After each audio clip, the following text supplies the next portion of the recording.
What's up, Wolverines? I'm Carlos Segrera. And I'm Bobby Caballero. And welcome to another edition of WBLN. The photography class is trying a new approach to capturing hand-drawn images. Using light and specialized materials, I got to take a closer look in Mr. Montesi's class in action. Today, Mr. Montesi's photography class was able to experiment with a professional artist, an experimental and interesting form of photography. Okay, so we're here with the photography class today, and we are learning how to make blueprints. They're also called sun prints or cyanotype prints. It's a very, very old type of photography, started in the 1800s, and we are exposing our film photography, our negatives, out in the sun and creating prints that way. We're having a lot of fun, and we'll see how they turn out.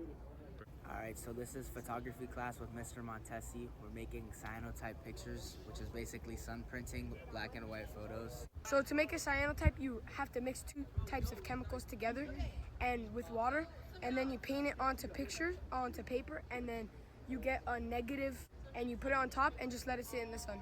And then you have to dip it in water and put hydrogen peroxide on top of it. This is the final product. I think it's really cool how Belen offers classes like this where we get to explore outside of the normal classes like photography, business, etc. For WBLN, I'm Bobby Caballero. Preparing for the SAT can be stressful for high school students, but the right strategies and resources can make a big difference. From study guides to prep courses, students are finding new ways to boost their scores. Julian Albert has more on how students are getting ready for the big test. The SAT is more than just a test. It's a gateway to college dreams and future opportunities. But with the pressure to perform well, how can students set themselves up for success? That's where SAT tutoring comes in. Here at Belen, we offer SAT tutoring for both reading and math. Let's hear how Mr. O and Mr. Mazza help our students succeed on the SAT. It's very important because all colleges, or most colleges, are asking for that. Even if it's not required anymore, it's, a lot of colleges are saying that it's recommended and that they would look at your score. That's one reason. The other reason it's a test that can actually you can improve on. You can actually beat this test if you learn some skills. So it's highly recommended in a school like ours where students are considering higher, more competitive schools.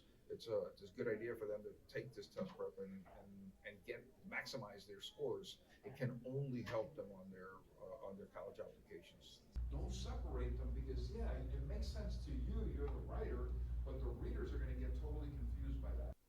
Mr. O, the SAT math tutor here at Belen, tells us how students can improve their math score.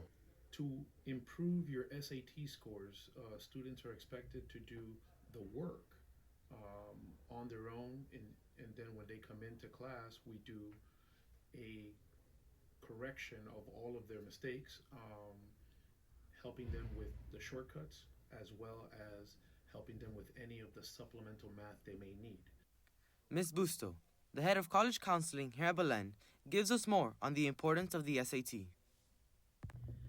So at the end of the day, standardized testing is important in the state of Florida for two reasons. One, as Florida residents, we qualify for Florida Bright Futures, which are two scholarships that students are eligible for. There's a 75% scholarship and a 100%. And in order to qualify for those Bright Futures awards, there's a testing requirement that you have to meet. So there's a GPA requirement and a testing requirement. And even when we were in the peak of COVID, Florida Bright Futures still maintained that testing requirement. So that's one reason the SAT is important.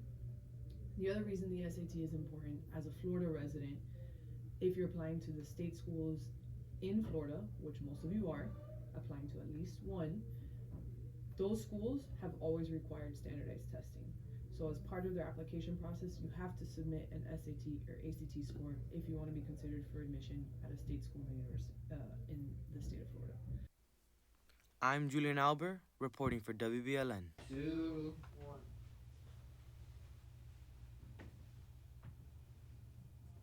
Bobby! The COVID pandemic still has a grip on the nation's educational system. Scholars from Dartmouth, Harvard, and Stanford released a report on how learning has been affected since the virus broke out. These findings show most students were about a half a year behind.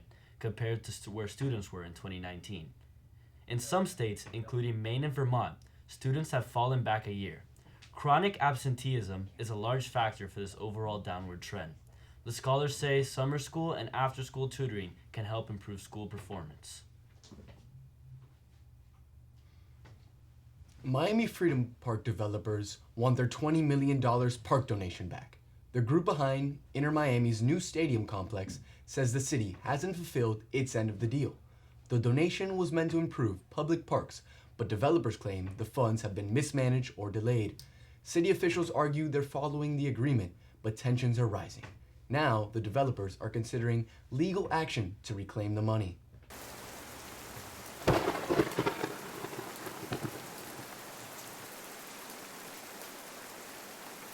What's up, Wolverines? Today you could expect a high of 83 and a low of 68 with partially cloudy weather. Now back at your guys at sports.